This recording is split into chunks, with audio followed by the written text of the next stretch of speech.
Okay, we're going to do a play test here of my Kaiser's fleet, 1914. Yes, there's been name changes, lots of changes since I started the project, well over a year ago. So what you're going to see is just a play test of turns 1 or 2, and the components you're going to see are my son's homemade map. You're going to see the counters that I made, all homemade, done in my little wee humble printer. So the final graphics, when Compass takes over, will be much better. So what you are seeing is not the final product. It's the best that I can make on a home computer. Okay, my first attempt at this video was not too successful because I was trying to do a dynamic turn. In other words, film the actual moves as I do them. And that's just not possible when you're doing the video alone, no script, looking up rules, playing the game. So what I'm going to do is do turn 1 and explain what each side did. I think that's going to be a bit better. You won't learn exactly how they move as well, but I'll try to explain that in the narrative. So turn 1, you don't begin with the reinforcement phase. Actually, every counter and squadron is in their home port. So we begin with that. The first phase is the reinforcement phase, not applicable on turn 1. And the second is the repair phase, again, not applicable on turn 1. What generally happens is the Entente player moves his ships, then the CP player moves his ships, then the Entente player declares where he's trying to do a bonus move and rolls for that bonus move. Then the CP player does the same. And in areas where ships are common to an area, there is potential combat. That's generally how the sequence of play goes. After combat, you determine victory points and fleets return to their home port. That's generally the sequence of play. So with that in mind, I'll do the EP player, the Entente player, and let's see where this goes. Okay, turn 1 is quite different than all the other turns because the minefields are not active. And I'm playing kind of conservatively because I'm trying to get as many points as possible and deny the CP player as many points as possible. Now the CP player could get bold and attack one of these squadrons, but so be it. You can't cover everything on turn 1. I put the first squadron into the western approaches, 1 into the North Sea, the second squadron. The cruiser squadron, battle cruisers, is in the Dogger Bank for special reasons, which I'll explain later. The submarines are in the Heligoland Bight, and the 4th squadron is covering the channel. They've detached one ship, the Superb, because she wants to do a bonus move into the South Atlantic. Down here in the Mediterranean, Indomitable goes into the western, Inflexible goes into the eastern, and Invincible will attempt to do a bonus move. So let's roll for the Invincible's bonus move. You need a 5 or 6, and she can go into the Aegean. She rolls a 4, but battle cruisers can add 1 to the dice, so she succeeds going into the Aegean. Now, we have the Superb up there, and she's attempting to get into the South Atlantic. She will need a 5 or 6. She rolls a 4, so she does not. So that's after the EP player has moved. Now we'll see what the CP player will do. Okay, the CP is going to try something.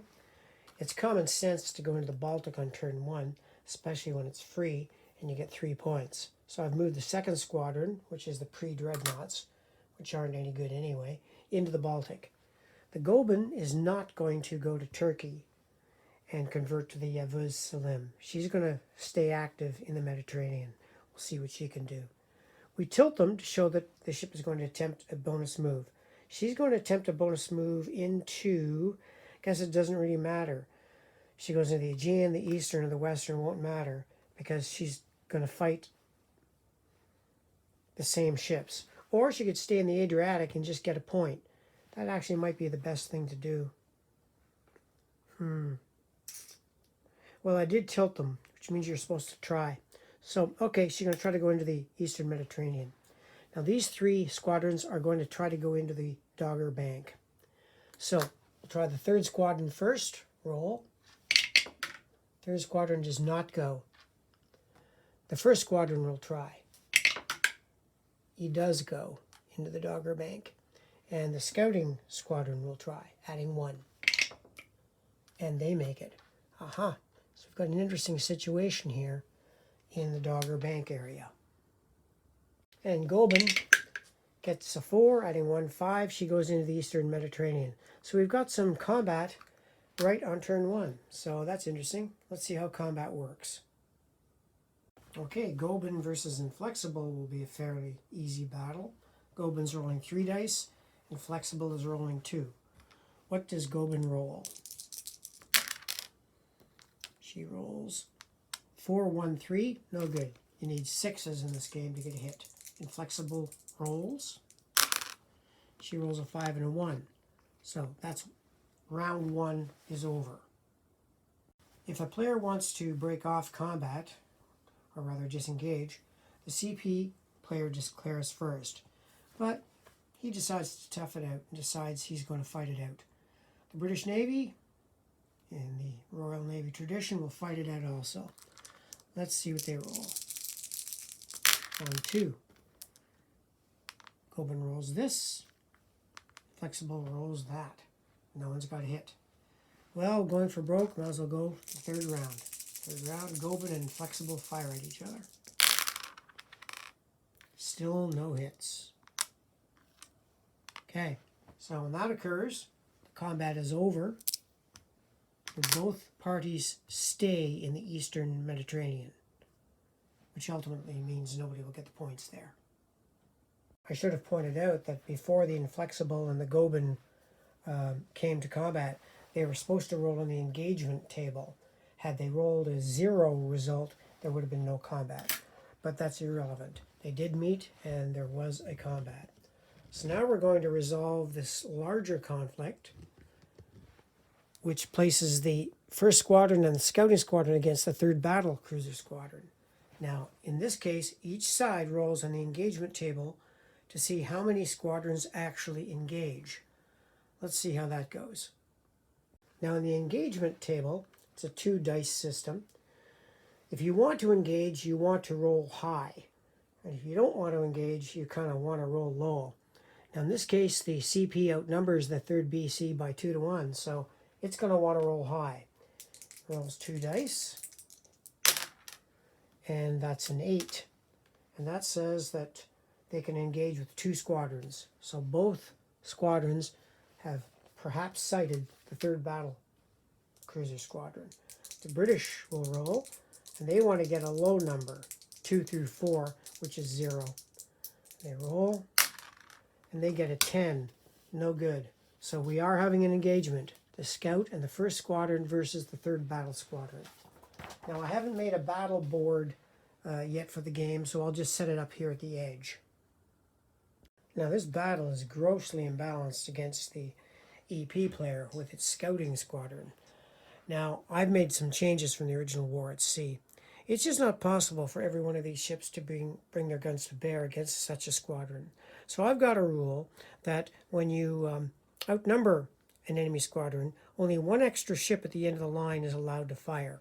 So these 2 ships will square off and down the line.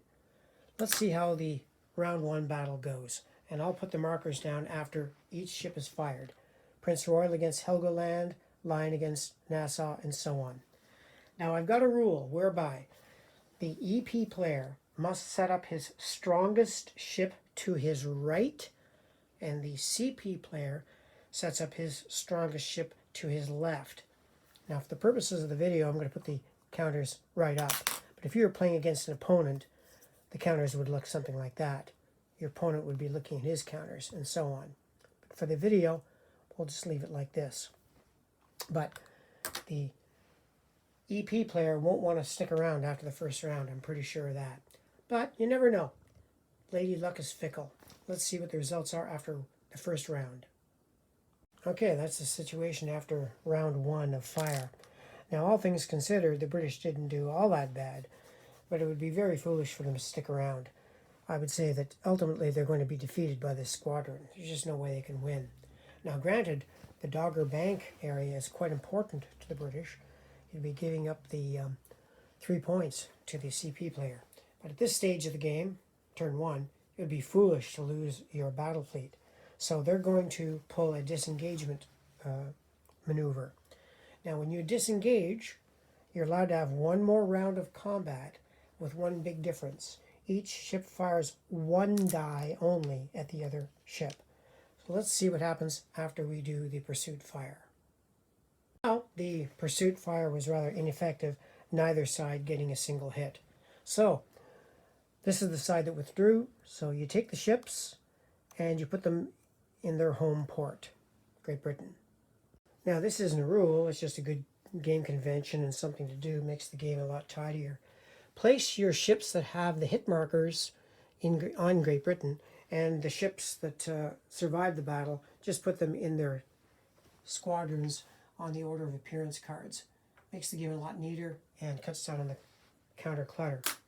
Now for the CP, it's a little different. All ships that have any damage on them, so the Helgoland and the Oldenburg, must return back to the German Empire. But all the rest can go back in their squadrons to keep the counter clutter down. Scouting back into the scouting group. But that means that the CP player has wrested command of the Dogger Bank from the British. So they're going to get 3 points in the appropriate phase. Okay, with all combat having been resolved, we're now going to put control markers down in each area where the players have ships. I'll put those markers down and we'll see where the VP marker ends up.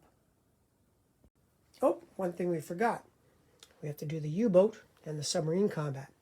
Now, EP submarines do not attack merchant shipping. They attack capital ships. So, the submarine will attack the 3rd squadron. He rolls a die, and he's looking for a 6. He does not get it. So there's no hits on the 3rd squadron. U-boats, though, work a bit different. They're firing on the merchant shipping table. They're going to roll 2 dice, D12, and let's see what they get. They roll a 7, which becomes a 9, because turns 2 through 5, they add 1. Or add 2, pardon me. And so they get a 9 result, and that gives them 2 victory points. Okay, the way I've marked it, what you do is you put control markers in the areas that are controlled by both players. EP controls the North Sea, the Western Approaches, the English Channel, that's 3 points. Western Mediterranean, 4. Eastern Mediterranean, 5. Or pardon me, the Aegean Sea, 5. Not the Eastern Mediterranean, because the Goeben and the Inflexible are still contesting the area. But for the CP, they did rather well for turn 1. Not bad, in fact. They've got 3 points for the Baltic, 3 points for the Dogger Bank, and 1 for Helgoland, meaning 7 points. Now, with the 2 that they already have, because of the merchant shipping, that's 9 points.